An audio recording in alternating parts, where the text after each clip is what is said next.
Hello to you. My name is Anissa, and I'm a 26-year-old medical student in training to become a doctor, and I'm a patient. I worried and I agonized over how to share my story, if I should share it entirely or if I should edit and filter it. I care very deeply about my experiences, about my challenges, and my story overall. So I wanted to use a politically correct approach at first, but I'm finding that I value vulnerability and transparency way more. In short, I want to focus on truth. I know that the only way that I can face my mountain, the only way that I can help bring about positive change, and the only way that I can ask for help is by surrendering to reality, surrendering to what is, by standing firmly, and by being genuine. So here I am. I'm standing firmly in my truth, and I know that solutions will come as a result of my vulnerability. So all my life, I've been questioned as far as my word when it comes to my health.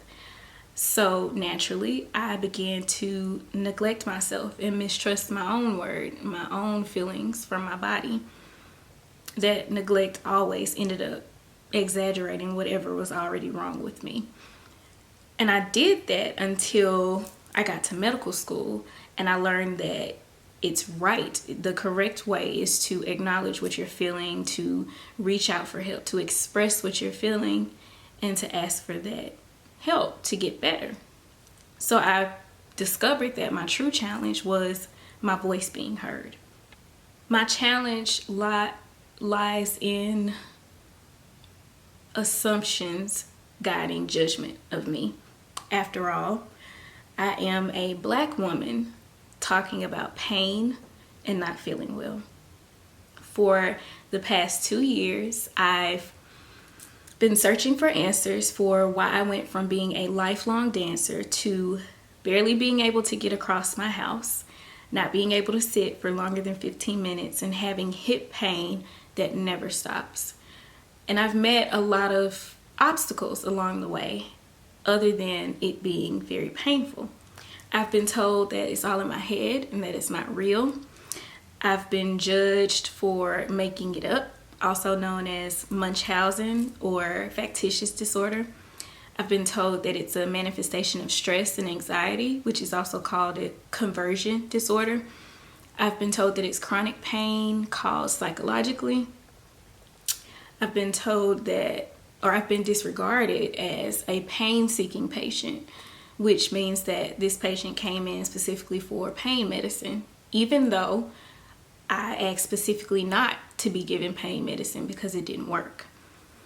And I've also been threatened with psych ward treatment if I didn't leave this specific ER after being neglected, after being discussed in the hallway, after being left alone screaming in an ER waiting room, after being forced into a wheelchair that, while I begged not to be moved because of the excruciating pain that came with it. And in this case, I came in by ambulance and I was supposed to be triaged immediately for a possible spinal cord injury because I couldn't feel my legs or my feet. And so this was very inappropriate, but I can tell that story another time. So many of these diagnoses are used when it comes to, highly used when it comes to Black women in pain, especially if whatever is going on is not immediately obvious. Everyone in each of these situations knew that I was a medical student, so I thought that might help to, show that I know a little bit about what's going on. I know a little bit about what might be happening to me. And I thought it might, even if I didn't know completely, I thought it might inspire a sense of community because these are my colleagues. But as we've seen time and again through other people's stories, through statistics, and as I've seen personally now, things like education, career, class, status, or anything else you can think of, none of that matters when the patient is Black, attempting to navigate patient politics as a stigmatized patient while also being trained as a medical student in a system that's supposed to be patient-centered and compassionate exposed me to the truth in the true nature of the medical field, that it's taught one way, it's intended to be one way, but that's not always what happens. It challenged my desire ultimately to even become a doctor, because the system in the way it is right now does not see or care for patients like me, Black patients. So why am I attempting to become part of it? I was very conflicted for a while about whether I should even continue my education. I watched my colleagues judge me as if I'm making it up, as if I'm being dramatic, as if I am ignorant of what's going on with me. But I can say through all of that, through all of those struggles, obstacles, through being labeled, the thing I am most grateful for is the support I've had from my amazing primary care provider, from my partner, and from my friends. Without them, I know I would have been much worse off. Though the psychological challenges of stress and anxiety do exacerbate pain, and they did, I knew this wasn't the final answer. And feelings like that, responses like that are natural when you're worried about if you'll ever get better or if you'll ever walk again, while you also have a full workload of school hanging over you. Nevertheless, I did everything I was told to do, but I kept getting worse. I developed more pain. I became more disabled with time and with the use of my hips. The only time I felt better was when I took a leave of absence, which is some time off from school. I took about 6 months and paused my education so that I could try to recover. In the first month, I was bedridden, so I didn't move much. And in the following months, I also didn't move much, and I used the support of a walker. And so I thought I was on my way to healing. I thought maybe I just needed to rest because the pain started to go away. So slowly I began to increase my activity again. I even began to work out and dance again. But the more I moved, the more pain I started to feel. It came back slowly until it completely took over a few months ago. And now I'm back using my walker.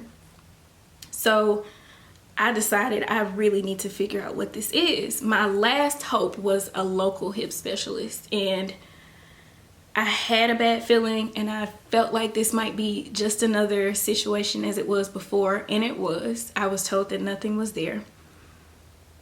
And I still felt the usual, like, familiar heavy blow that I always felt, and the circling thoughts of maybe I'll never get better. But this time I was like, no, this is not my last hope. This is my last hope locally. So I'm going to find someone else wherever I can to give me a second opinion.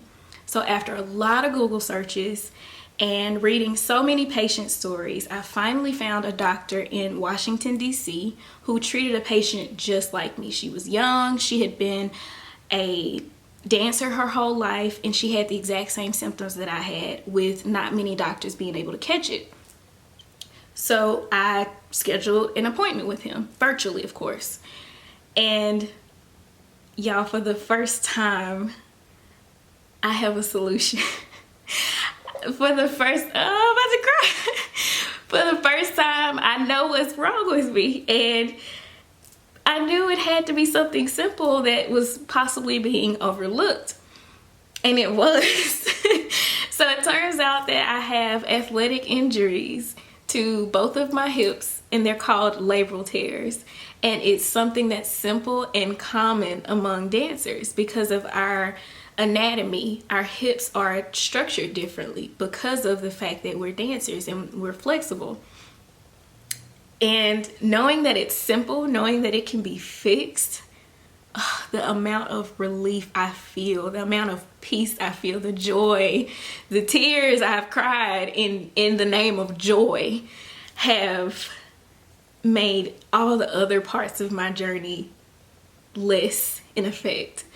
And so I'm so happy to say that I finally had, for the first time in my experience as a patient, a doctor who didn't look like me, to see me, to give me so much compassion and relief, and to be fully invested in what's going on with me and finding out what this is.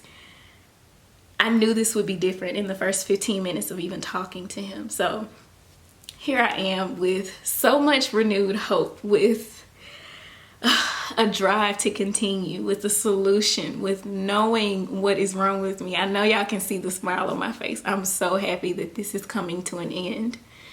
The only thing is that I have one more obstacle. Like I said, he's in Washington, D.C., and I do have to travel to get surgeries, and I have to have a surgery on each of my hips months apart. So this is going to cost me something that I'm unable to pay. As I've mentioned, I'm a full-time medical student, so all of my expenses are covered by student loans, which are basically estimated by the school for the cost of living locally. And it's almost enough. I was able to make ends meet before my medical expenses began, before taking those 6 months off of school, which meant that I also didn't have as much for my student loans available. So I had to use credit cards to live. And this was also before I needed 2 surgeries in another state during a health pandemic. So this is where I want to genuinely and humbly ask for your help. I'm sharing my adversity with you, my triumph, and my story in order to ask that you lend a hand, ask that you help in any way that you can, or that you share this story with someone else. I'm about to enter my 3rd year of school, 4th total, and this is going to be the first year of me seeing patients. I want to be at my best, so I've planned to have these surgeries as soon as possible, with the first one being June 3rd and the second one being September 16th. I've had help this entire way. Again, I would not be here without my primary care provider and without the support of people who love me. I know for a fact that I can't become the doctor that I'm working to become, nor can I pay it forward by taking care of disadvantaged patients without asking for help. I can't contribute to getting rid of stigmas once and for all, to the decolonization of our world, to the realization of oneness, of connectedness, of unity, of togetherness, without the solidarity of community. I cannot heal without a village beside me. I ask that you give anything you wish. And I've listed the items below that will be part of my expenses, so that you can give in any way that you're able to. So that, for example, if you're able to give a hotel discount for my stay while I'm in Washington, you'll be able to do that. After my 2nd surgery in September, whatever is left over, if we raise more than my goal, if something happens along the way and the cost decreases and I have extra left over, I will use that to donate to someone else's medical expenses. I'm also going to share every step of my journey with you so that you can see how your compassion will contribute to every one of my future patients. In a sense, you'll become a part of their healthcare team. As I work to become the neurosurgeon that I dream of becoming, I hope you know that every patient with an untreatable brain tumor will be treated because you decided to become part of my village. I have so much gratitude for you because I know how this story continues, and it is with awe and with wonder that I watch how it unfolds with you beside me. Thank you.